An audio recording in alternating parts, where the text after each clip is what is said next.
Emily never imagined that a single glance into her neighbor's garage could unravel everything she knew about him and herself. Something unspoken pulsed between them, a current she couldn't name, tugging at her like a thread about to snap. Every glance, every fleeting touch, felt like a dare, a question hanging heavy in the stillness. And in that quiet Ohio night, with the hum of cicadas and the glow of a single bulb, she knew whatever happened next would unravel her completely. As Emily stepped into the sticky dusk, her gaze was drawn again to Jake's open garage, where a photograph she'd soon discover would shatter everything she'd heard about him. It was Tuesday, late July, and the Ohio sun had finally dipped below the horizon, leaving the little town of Willow Creek bathed in a thick, amber twilight. The air smelled of cut grass and gasoline, the kind of summer evening that clung to you like a second skin. She dumped her haul on the chipped formica counter, the kitchen quiet except for the faint buzz of cicadas outside and the hum of the old fridge kicking on. Another day done, same as yesterday, same as tomorrow. She flicked on the faucet, letting cool water run over her hands, and glanced out the window above the sink. That's when she saw him, Jake Collins, her neighbor across the narrow driveway that split their lots. He was in his garage, the wide door rolled up, working on that beat-up Ford Mustang he'd been tinkering with for weeks. His sleeves were rolled to his elbows, forearms streaked with grease, and a thin sheen of sweat glistened on his neck under the glow of a hanging bulb. At 50, he carried himself with a kind of quiet grit that made him seem younger, stronger, somehow, than the guys her age who slouched around the town diner. Emily didn't mean to stare. She never did. But there was something about the way he moved, deliberate, almost graceful, like the car was a puzzle he'd solved 100 times before, that hooked her gaze and wouldn't let go. The radio crackled softly in the background, Johnny Cash's low drawl spilling out into the night, weaving through the clink of tools and the occasional grunt as he wrestled with a stubborn bolt. She'd seen him like this before, plenty of times, but tonight felt different. Heavier. Like the air itself was holding its breath. She froze as Jake's gaze met hers through the glass, intense, almost accusing, like he knew she'd uncovered his secret, though she hadn't. Not yet. Her stomach flipped, a quick, sharp jolt she hadn't felt in years. Then he straightened, wiping his hands on a rag, and waved her over with a casual flick of his wrist. "Emily, come over here a sec," he called, his voice rough but warm, cutting through the dusk like it belonged there. She froze, towel still clutched in her hands. Go over? To his garage? They'd barely spoken beyond a nod or a hey when she grabbed her mail. But there it was again, that tug, that thread pulling tight. Before she could talk herself out of it, her feet were moving, carrying her out the back door and across the patchy grass. The heat hit her like a wall as she stepped outside, the cicadas louder now, a pulsing chorus that matched the thud of her pulse. Each step toward Jake's garage tightened something deep inside her chest. She knew crossing the driveway meant stepping into something she might not escape. Up close, it was a mess of organized chaos, tools scattered across a workbench, oil cans stacked in a corner, the Mustang's hood propped open like a gaping mouth. The air smelled sharp, a mix of gasoline and metal and something woodsy that had to be him. Jake glanced up as she stepped into the light, his dark eyes catching hers again, steady and unreadable. "Need an extra hand," he said, nodding at the engine. "This bolt's off fighting me like hell. You mind holding this steady for me?" He handed her a wrench, their fingers brushing as she took it. Nothing big, just a graze, but it sent a spark up her arm she didn't expect. She nodded, swallowing hard, and gripped the cool metal, her knuckles brushing his as he leaned in to tighten something under the hood. She tried to focus on the task, on the weight of the tool, on anything but the way his shoulder hovered inches from hers, the heat rolling off him in waves. He didn't say much, just worked, but every now and then he'd mutter something low, "There we go," or "almost got it," and she'd catch the faint rumble of his voice like it was meant just for her. The radio played on, a slow song about heartache and highways, and for a stupid, fleeting second, she wondered if he ever felt that way too. "You're good at this," he said suddenly, pulling her out of her head. He didn't look up, just kept working, but there was a twitch at the corner of his mouth, like he knew she'd been watching him too long. "Guess I'll have to keep you around." She laughed, a shaky little sound, and felt her cheeks burn. "Yeah, well, I'm not exactly a mechanic." She shifted her grip on the wrench, her arm brushing his, and he finally glanced at her close now, closer than he'd ever been. His eyes were dark, searching, and for a heartbeat, she forgot how to breathe. That's when the mailbox rattled outside, snapping her back. She stepped away, mumbling something about getting her groceries inside, and bolted before he could say anything else. Back in her kitchen, She leaned against the counter, heart hammering, and peeked out the window again. He was still there, bent over the car, but his head tilted just enough that she swore he was looking right back. She didn't hear the shuffle of slippers until it was too late. "You watching him again?" Mrs. Jenkins' voice rasped from the porch next door, sharp enough to make Emily jump. The old woman stood there in her faded housecoat, squinting through the dusk. "Careful with that one, hon. Jake Collins ain't what he seems. His wife didn't just up and leave. You know, folks say there's more to it." Emily forced a smile, waving her off. "Just being neighborly, Mrs. Jenkins. That's all." But as she turned back to the sink, the words stuck like burrs. "More to it." She shook her head, grabbing a carton of milk to shove in the fridge. Small-town gossip, that's all it was. Still, when she glanced out one last time, Jake was wiping his hands, staring right at her house, and something in his posture, something she couldn't name, made her wonder. Emily couldn't sleep that night. The ceiling fan spun lazy circles overhead, pushing warm air around her bedroom, but it wasn't the heat keeping her awake. It was him, Jake Collins, his voice echoing in her head like a song she couldn't shake. "Come over here a sec." Casual, like it was nothing, but the way he looked at her, the way his fingers had brushed hers, felt like a match struck in the dark. She rolled onto her side, staring at the faint glow of the streetlight seeping through the blinds, and wondered why her heart wouldn't settle. By morning, she convinced herself it was nothing, just a neighborly moment, a trick of the summer haze. She went through her Wednesday routine on autopilot, coffee, shelving books at the library, smiling at the regulars who barely noticed her. But when she got home that evening, the garage door was up again, and there he was, Jake, same as last night, hunched over the Mustang with a wrench in hand. The sight of him hit her like a punch, and she hated how her hands fumbled with her keys as she ducked inside. She busied herself in the kitchen, unpacking a bag of apples and pretending not to care. But the window was right there, framing him like a picture she couldn't unsee. His dark hair stuck to his forehead in damp strands, and every now and then he'd wipe his brow with the back of his arm, leaving a smear of grease behind. She caught herself wondering what it'd be like to stand closer, to hear that low rumble of his voice again, and then she shook her head hard. "Get a grip, Emily." That's when he caught her staring. Again. He straightened up, tossing the rag over his shoulder, and called out, "Hey, Emily, you gonna stand there all night or come help me out?" His tone was light, teasing, but there was something in his eyes, a spark, a challenge that made her throat go dry. She should have laughed it off, stayed put. Instead, she grabbed her sweater off the chair and stepped outside before she could second-guess herself. The air was still thick, the sun long gone, leaving the sky a deep bruise of purple. Crickets chirped in the bushes as she crossed the driveway, her sneakers scuffing the gravel. The garage smelled stronger up close, gasoline and metal and that faint woodsy hint she'd caught last night. Jake didn't look up right away, just kept fiddling with something under the hood, but she could tell he knew she was there. The radio was on again, some old tune about whiskey and regret, and it filled the space between them like a third presence. "Here," he said finally, holding out a flashlight. "Shine this right there, bolt stuck tighter than a vault." She took it, her fingers grazing his, and there it was again, that jolt, sharp and quick, like static on a cold day. She clicked the light on, aiming it where he pointed, and he leaned in close, his shoulder brushing hers as he wrestled with the wrench. She could feel the heat off him, the faint rhythm of his breathing, and it took everything she had to keep her hands steady. "You're a natural," he muttered, half to himself, as the bolt finally gave. He straightened up, wiping his hands on the rag, and shot her a sidelong glance. "You've been watching me from that window more than you let on, huh?" The words were casual, but his tone dipped lower, like he was testing her, and her face went hot. I just look out sometimes," she stammered, clutching the flashlight tighter. "It's not like I'm spying or anything." She tried to laugh, but it came out shaky, and he just smirked, a small, knowing curve of his lips that made her stomach twist. He said, turning back to the engine, but she caught the glint in his eye, like he'd filed that away for later. They worked in silence for a bit, her holding the light, him tightening bolts, the clink of metal and the hum of the radio weaving a strange kind of rhythm. Every so often, his arm would brush hers, or his hand would hover near hers as he reached for a tool, and each time it felt like the air got a little thinner, a little warmer. She was so caught up in it, the closeness, the quiet, that she didn't hear her phone buzzing in her pocket until it nearly vibrated off the workbench where she'd set it. She grabbed it, fumbling, and saw Sarah's name flashing on the screen.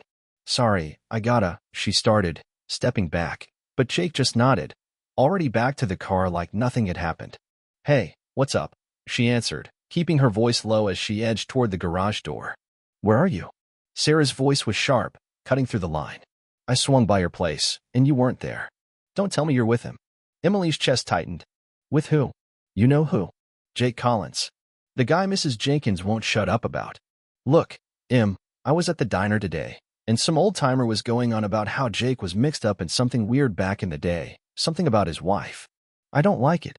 Emily glanced over her shoulder. Jake was still bent over the engine, oblivious, his broad back outlined by the light. "It's just talk, Sarah. Small-town stuff. I'm fine. I'm just helping him with his car." "Helping him?" Sarah's tone turned skeptical. "Since when do you know anything about cars? Listen, I'm not saying he's a creep, but just watch yourself, okay? There's a reason he keeps to himself." "Yeah, okay," Emily said, more to end the call than anything else. "I'll catch you later." She hung up, shoving the phone back in her pocket, but Sarah's words stuck like a splinter. Something weird. She shook it off, or tried to, and stepped back into the garage. Jake looked up then, wiping his hands again, and tilted his head. "Everything all right?" "Yeah, just a friend checking in," she said, forcing a smile. She picked up the flashlight again, aiming it at the engine, but her mind was spinning. Was she imagining things, or had his voice softened when he asked? And why did it feel like he was watching her just as much as she'd been watching him? "Good friend," he said, almost too quiet to hear, and went back to work. But a minute later, he paused, leaning against the workbench with his arms crossed, and fixed her with a look that pinned her in place. "You're not scared of me, are you, Emily?" The question caught her off guard, her breath hitching. "What? No, why would I be?" Her voice came out higher than she meant, and she cursed herself for it. He shrugged, but his eyes didn't leave hers. "Some people are. Guess I'm used to it." There was a weight to his words, something old and worn, and for a second, she wondered what he wasn't saying. Then he pushed off the bench, stepping closer, close enough that she could see the faint lines at the corners of his eyes, the shadow of stubble on his jaw. "Relax," he said, softer now, and reached out, his fingers brushing her wrist as he took the flashlight from her hand. The touch lingered, warm and deliberate, and her pulse jumped under her skin. "You're doing fine. Better than fine." She nodded, mute, and watched him turn back to the car.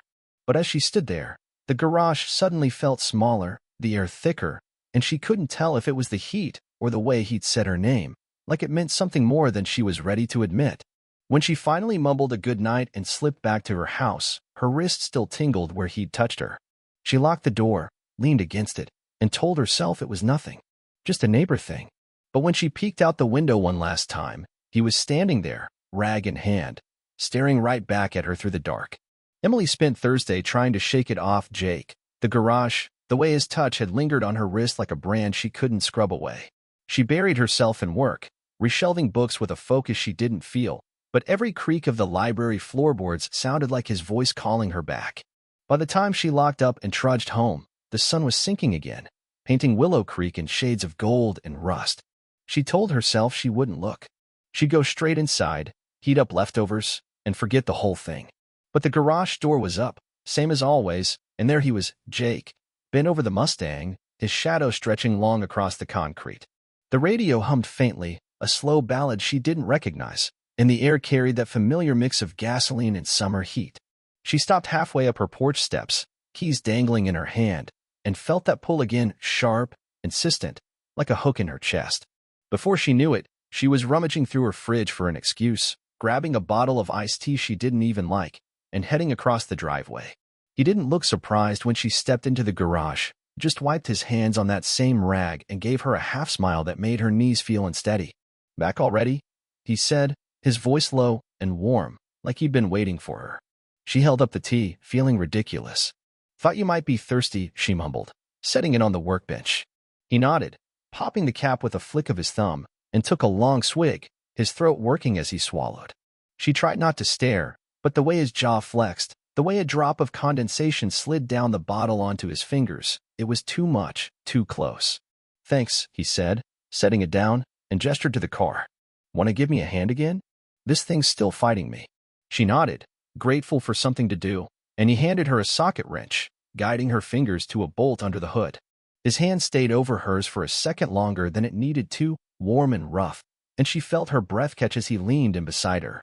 They worked like that for a while, side by side, the clank of metal and the soft twang of the radio filling the space. Every so often, his arm brushed hers, or his shoulder nudged hers as he reached across, and each time it sent a ripple through her, small at first, then deeper, like a stone sinking into still water. She kept her eyes on the engine, pretending she didn't notice, but her skin buzzed where he'd been, and she couldn't shake the feeling he knew it too. "You're getting the hang of this," he said after a bit, stepping back to survey their work. He crossed his arms, leaning against the workbench, and fixed her with a look that felt heavier than before. "Why do you keep coming back, Emily?" The question hit her like a slap, unguarded and direct. She fumbled with the wrench, her cheeks burning. I don't know. It's just something to do, I guess." It sounded weak even to her, and his smirk told her he didn't buy it. "Uh-huh," he said, pushing off the bench and stepping closer. "Plenty to do in that house of yours. But you're here." He wasn't crowding her, not exactly, but he was close enough that she could smell the faint spice of his cologne under the grease, could see the faint scar above his eyebrow she'd never noticed before. Her heart thudded hard against her ribs. "Maybe I like the company," she said, surprising herself with the edge in her voice. His eyebrows lifted, just a flicker, and then he chuckled, a low, rough sound that made her stomach flip. "Fair enough," he said, and turned back to the car, but the air between them had shifted, thickened, like the moment before a storm breaks. She watched him work, the flex of his shoulders under his shirt, the way his fingers moved over the tools with a quiet confidence, and wondered how she'd gone from avoiding him to standing here, caught in whatever this was. That's when she saw it, a corner of a photograph sticking out from under a pile of rags on the workbench. She didn't mean to snoop, just reached to nudge it aside, but her fingers brushed the edge, and it slid free. It was old, creased, the colors faded, a younger Jake, grinning wide, with a woman beside him. She had dark hair, sharp cheekbones, and a smile that didn't quite reach her eyes. Emily froze, the wrench slipping in her hand. Jake's head snapped up at the clatter, and his gaze darted to the photo. For a split second, something raw flashed across his face, pain, maybe, or anger, before he snatched it up and shoved it into a drawer. "Old junk," he muttered, but his voice was tight, and he wouldn't meet her eyes. "Sorry, I didn't mean," she started, but he waved it off, turning back to the engine like nothing happened. The silence stretched, heavy and jagged, and she felt like she'd stumbled into something she wasn't supposed to see. Who was that woman? His wife, the one Mrs. Jenkins kept whispering about? She wanted to ask, but the words stuck in her throat, and the easy rhythm they'd had was gone. "Why are you always alone?" she blurted instead, softer than she meant, and he stiffened, his wrench pausing mid-turn. For a long moment, he didn't answer, just stared at the engine like it held the words he couldn't find. "Some stories ain't easy to tell," he said finally, his voice low and rough, and when he looked at her, there was something unguarded in his eyes, something that made her chest ache. He stepped closer, close enough that she could feel the heat rolling off him, and rested a hand on the hood beside her. "You ever feel like you're running from something, Emily? Even when you're standing still?" She swallowed, her mouth dry. "Yeah," she whispered. "All the time." It was the truest thing she'd said in weeks, maybe months, and the way he nodded, like he got it, like he'd been there too, made her want to reach out, to bridge the space between them. But before she could, her phone buzzed again, loud and insistent, shattering the moment. She fished it out, saw Sarah's name, and sighed. "I should take this," she said, stepping back, and he just nodded, turning away like he hadn't just cracked himself open for her. Where the hell are you?" Sarah's voice was sharp, almost panicked. "I'm outside your place, and you're not here. Don't tell me you're in that garage again." "I'm fine, Sarah," Emily said, glancing at Jake. He was back at work, but his shoulders were tense, like he could hear every word. "I'm just helping out." "Helping out?" Sarah snorted. "Look, I dug around today, talked to some folks at the diner. They say Jake's wife didn't just leave, There was a whole thing, cops, questions, the works. I don't care if he's hot, you need to steer clear." Emily's stomach dropped, her eyes flicking to Jake. He wasn't looking at her, but she swore his grip tightened on the wrench. "It's just rumors," she said, keeping her voice steady. "I'll call you later."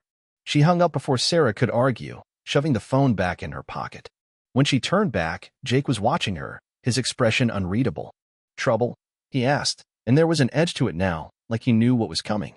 "Just a friend being nosy," she said, forcing a smile, but it felt thin. She picked up the wrench again, trying to slip back into their rhythm, but her mind was racing. The photo, Sarah's warnings, Mrs. Jenkins' whispers, It was all piling up, a tangle of questions she didn't know how to ask.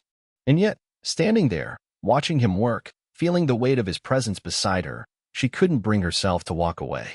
He shifted closer, his arm brushing hers again, and murmured, "You're jumpy tonight." His voice was soft, almost teasing, but his eyes were sharp, searching. "Something on your mind?" She opened her mouth to lie, to say no, but the words wouldn't come. Instead, she met his gaze, and for a moment, the garage fell away, the radio, the tools, the Mustang, and it was just them, locked in a silence that said more than she was ready to admit. Her heart pounded, loud enough she was sure he could hear it, and when his hand grazed hers again, steadying the wrench, she didn't pull away. "Maybe," she said finally, her voice barely a whisper, and his lips twitched, like he'd won something small but real. He didn't push, just went back to the car, but the air between them hummed now, alive with something neither of them could ignore. When she left that night, the tea bottle still half full on the workbench, she felt his eyes on her all the way to her door. And as she locked it behind her, leaning against the wood with her breath uneven, she knew she'd be back tomorrow, rumors or not, questions or not, because whatever this was, it was already too deep to walk away from. Emily woke Friday morning with a knot in her stomach she couldn't untangle. The night before lingered like a half-remembered dream, Jake's voice, his hand on hers, that photo she couldn't unsee. She dragged herself through her shift at the library, the hum of fluorescent lights doing nothing to drown out the questions buzzing in her head. Who was that woman? Why had he looked so raw when she'd found it? And why, despite Sarah's warnings and Mrs. Jenkins' whispers, did she still feel that pull, like a moth circling a flame she knew could burn her? By the time she got home, the sky was turning a bruised purple, the air heavy with the promise of rain. She kicked off her shoes, intending to hole up with a book and some tea, but her eyes drifted to the window. The garage door was up, Jake's silhouette moving under the light, and that knot tightened. She should stay away. Let it go. But her feet had other ideas, and before she could stop herself, she was pulling on a hoodie and stepping outside. The driveway crunched under her sneakers, the cicadas quieter tonight, like they sensed the shift coming. She paused at the edge of the garage, watching him for a moment, his broad shoulders hunched over the Mustang, the flex of his arms as he turned a wrench. The radio played low, some mournful tune about lost love, and it twisted something in her chest. She cleared her throat, and he looked up, his face softening in a way that made her breath hitch. "Couldn't stay away, huh?" he said, wiping his hands on the rag, and there was that half-smile again, warm, teasing, but with an edge she couldn't place. "Guess not," she said, stepping inside. The air was thick with gasoline and heat, the single bulb casting long shadows across the concrete. She fidgeted with the hem of her hoodie, searching for something to say, when her phone buzzed in her pocket. She ignored it, but it buzzed again, insistent, and she sighed, pulling it out. "Sarah." "Of course." "Give me a sec," she muttered, turning away, but Jake just nodded, leaning against the workbench with his arms crossed, watching her like he could see right through her. Where are you?" Sarah's voice was sharp, almost frantic. "Don't tell me you're with him again." Emily glanced at Jake, his eyes steady on her, and lowered her voice. "I'm fine, Sarah. What's wrong?" "What's wrong is I found something," Sarah said, and Emily could hear papers rustling on the other end. "I went to the library, not yours, the one in Dayton, and dug up some old newspapers. Jake was a suspect. His wife disappeared 10 years ago, and they hauled him in for questioning. No charges, but it was a mess. People thought he did something to her." Emily's stomach dropped, her grip tightening on the phone. "That's just gossip," she said, but her voice wavered, and she hated it. "They didn't charge him, right?" "Yeah, but it's weird, He's weird. And you're over there playing mechanic like nothing's up." "I'm coming over." "No." Emily cut in, sharper than she meant. "I'm fine. I'll talk to you tomorrow." She hung up before Sarah could argue, shoving the phone back in her pocket with a shaky hand. When she turned, Jake was still watching her, his expression unreadable, but there was a tension in his jaw now, like he'd heard every word. "Friend again?" he asked, his voice low, and she nodded, avoiding his eyes. She stepped closer to the car, picking up a wrench to keep her hands busy, but her mind was spinning. Suspect. Disappeared. The photo flashed in her head, those sharp cheekbones, that forced smile, and she couldn't hold it in anymore. "Jake," she said, her voice barely above a whisper. "Who was she?" "The woman in the picture." She set the wrench down, turning to face him, and the air between them went still. His face hardened, just for a second, before he looked away, rubbing a hand over the back of his neck. Old history, he muttered. But it wasn't enough, not this time. She took a step closer, her heart pounding. People are saying things, she said, softer now, almost pleading. About your wife. About what happened. I don't want to believe it. But she stopped, swallowing hard, and his head snapped up, his eyes locking on hers. What do you think I did, Emily? His voice was rough, edged with something raw, anger, maybe, or hurt, and it hit her like a wave. You think I'm some kind of monster? That I hurt her? No, she said quickly, shaking her head. I don't. But I need to know. I need to hear it from you. He stared at her for a long moment, his chest rising and falling like he was fighting something inside. Then he sighed, heavy and tired, and leaned back against the car, his hands braced on the hood. Her name was Laura, he said finally, his voice low, almost lost in the hum of the radio. We were married 15 years. She left me, walked out one night, and never came back. No note, no call, nothing. Cops thought I did something because I couldn't prove where I was when she took off. Small town, big mouths, people made up their own story. Emily's throat tightened, her eyes searching his face. There was pain there, etched deep, and a flicker of something else, shame, maybe, or regret. Why didn't you tell anyone? She asked. Because it wouldn't change a damn thing, he said, his voice breaking just enough to make her ache. She's gone, and I'm still here, picking up the pieces. You think I like being the guy everyone whispers about?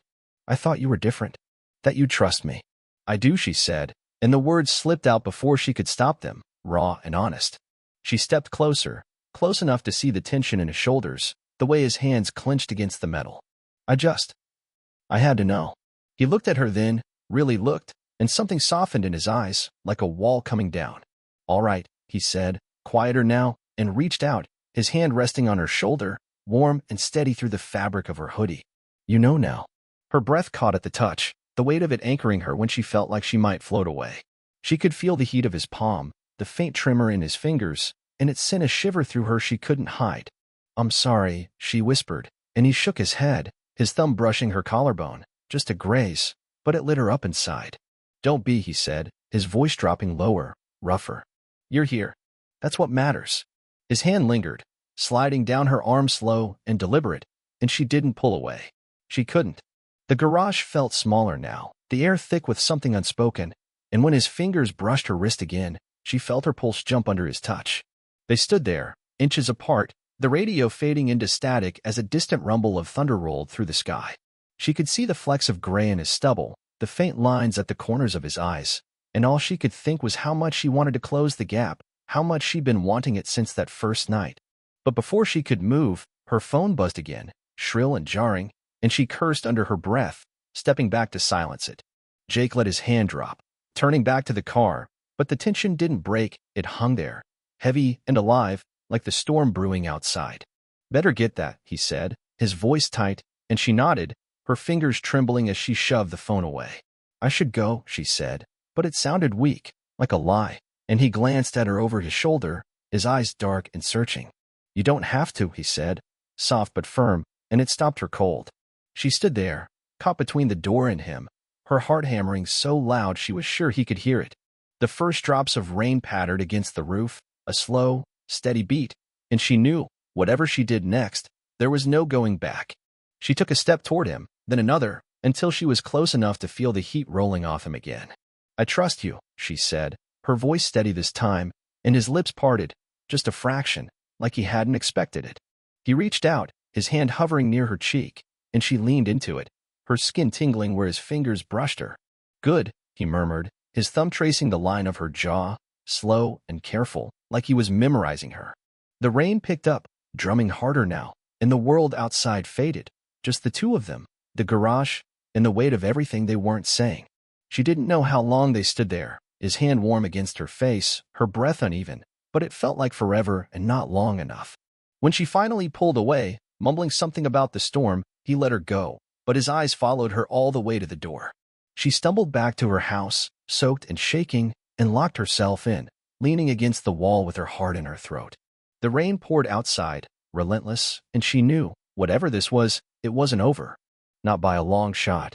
The storm broke over Willow Creek like a dam giving way, rain hammering the roof of Emily's little house as she stood against the wall, her hoodie dripping onto the floor. Her skin still burned where Jake had touched her, his thumb on her jaw, his hand on her arm, and her pulse wouldn't slow, a wild rhythm that matched the thunder rolling outside. She told herself to stay put, to let the rain wash away whatever this was, but the pull was stronger than her resolve.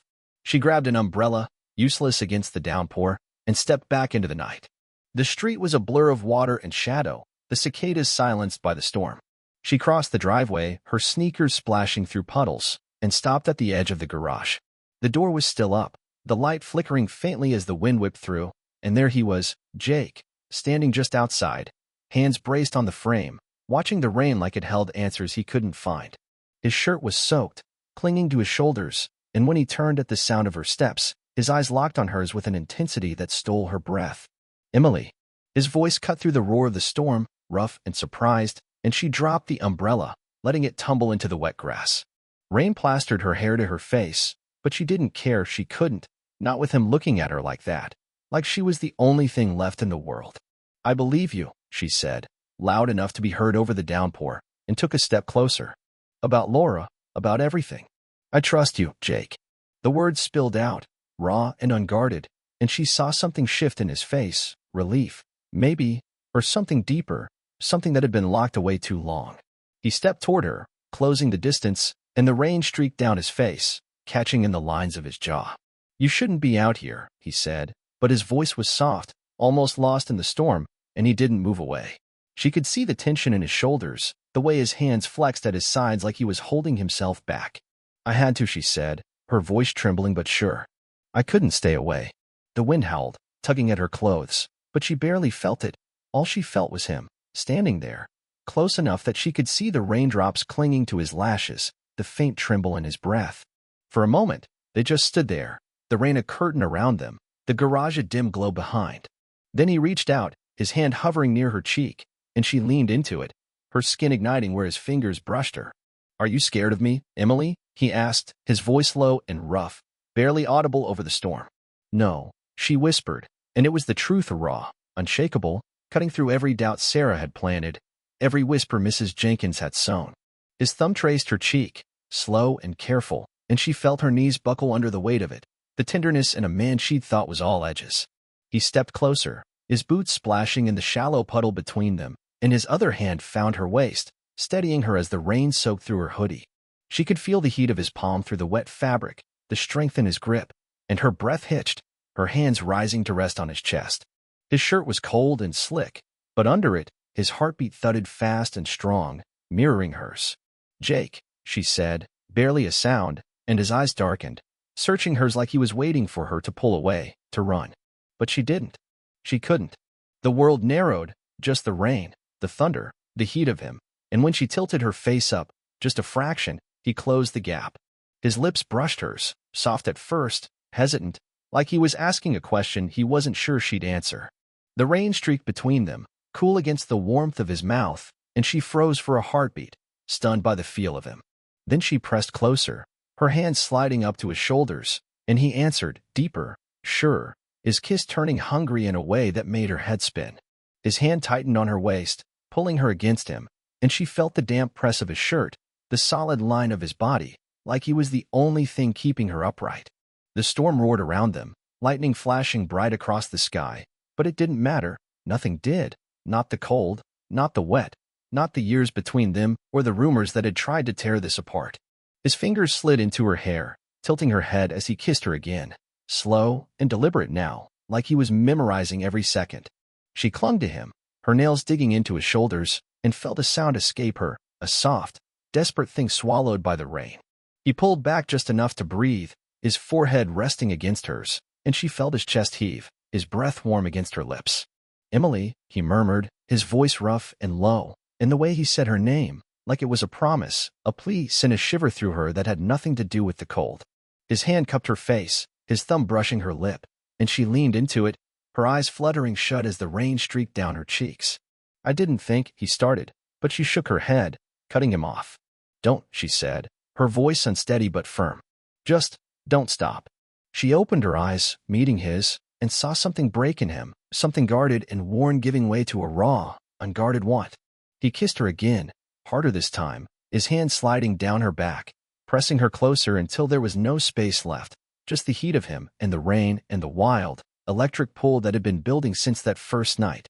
They stumbled back toward the garage, the rain following them in gusts, and he braced her against the workbench, his hands framing her face as he kissed her like he'd been starving for it. She felt the edge of the bench dig into her hips, the scattered tools clattering as her elbow knocked them aside, but she didn't care. Her fingers tangled in his wet hair, pulling him closer, and he groaned, a low, rough sound that vibrated through her, setting every nerve alight. The radio crackled, static cutting through the song, and the light flickered as thunder shook the walls, but it was just noise, distant, unimportant. All she could feel was him, his lips on hers, his hands steady and warm, the way he held her like she was something precious and breakable and strong all at once. She didn't know how long they stayed like that, lost in the storm and each other, but when he finally pulled back, his breathing ragged, she felt like the ground had shifted under her feet.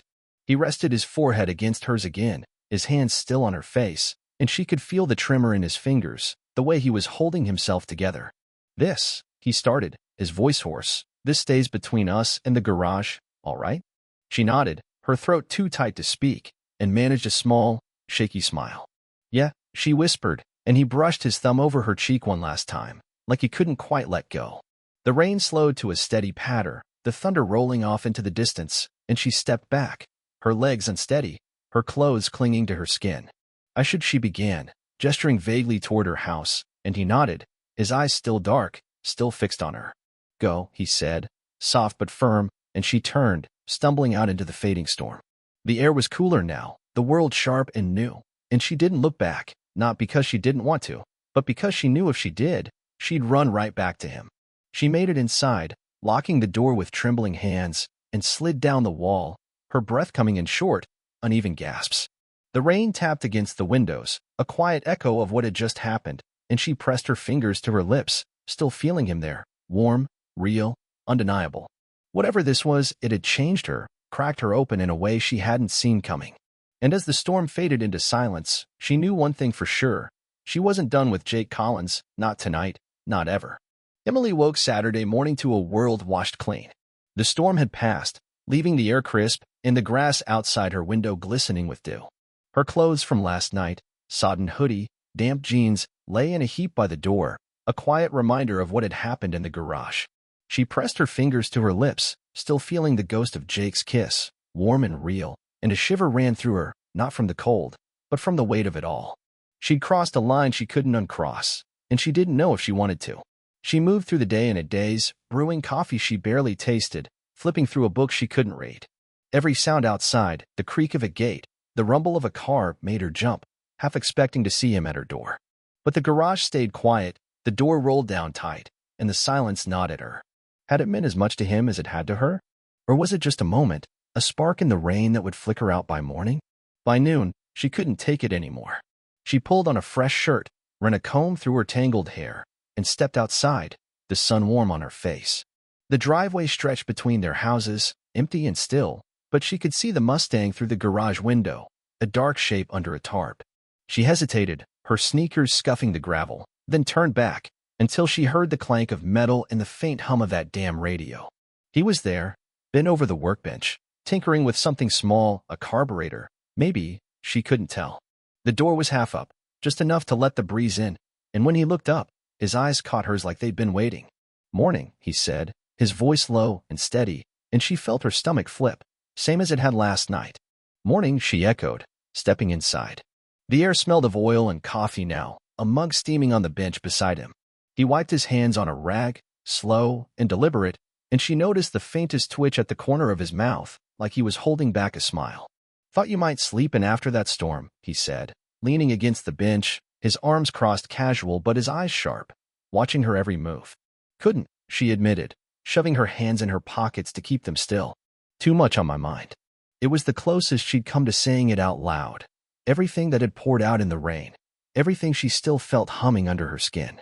He nodded, like he understood, and stepped closer, not much, just enough to make the space between them feel alive again. "Me too," he said, softer now, and her breath caught. She wanted to ask what it meant, where they went from here, but the words stuck, tangled up in the memory of his hands, his lips, the way he'd held her like she was something he couldn't let go. Before she could find her voice, a car horn blared outside, short, sharp, and patient. She turned, spotting Sarah's beat-up Honda idling at the curb. Sarah called, leaning out the window. You alive in there?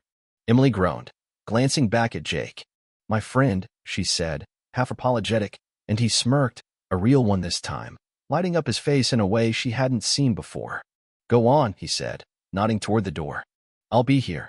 It wasn't a promise, not exactly, but it felt like one, and it steadied her as she stepped outside. Sarah was out of the car by the time Emily reached her, arms crossed and eyebrows raised. You look like you got hit by a truck, she said, squinting. Or something else. Spill it. What's going on with you? And garage guy? Nothing's going on, Emily lied, but her cheeks burned, and Sarah's grin widened. You've got that glow. Don't even try to deny it. Just tell me he's not a psycho, okay? I'm not bailing you out of some true crime podcast. He's not, Emily said, firmer than she felt, and Sarah sighed, throwing her hands up. Fine, but I'm watching him. And you. She climbed back into the car, tossing a wave over her shoulder. Call me later, we're not done with this. Emily watched her drive off, the engine fading into the quiet, and turned back to the garage. Jake was still there, leaning in the doorway now, his silhouette framed by the light. He didn't say anything, just watched her with those dark eyes, and she felt it again, that pull, that thread pulling tight. She walked back, slower this time, stopping just outside the door. She's nosy, she said, nodding toward the street, and he chuckled, a low rumble that warmed her from the inside. Seems like she cares, he said, and then, quieter, good to have that. He stepped closer, close enough that she could smell the coffee on his breath, the faint tang of grease on his hands. You all right? Yeah, she said, and meant it. She wasn't sure what this was, friendship, something more, something undefined, but standing there, with him looking at her like she was the only thing that mattered, she felt steadier than she had in years. You. Yeah, he echoed, and his hand brushed hers, just a graze, but it sent a spark up her arm, a quiet echo of last night. He didn't pull away, and neither did she, their fingers hovering in that small, electric space.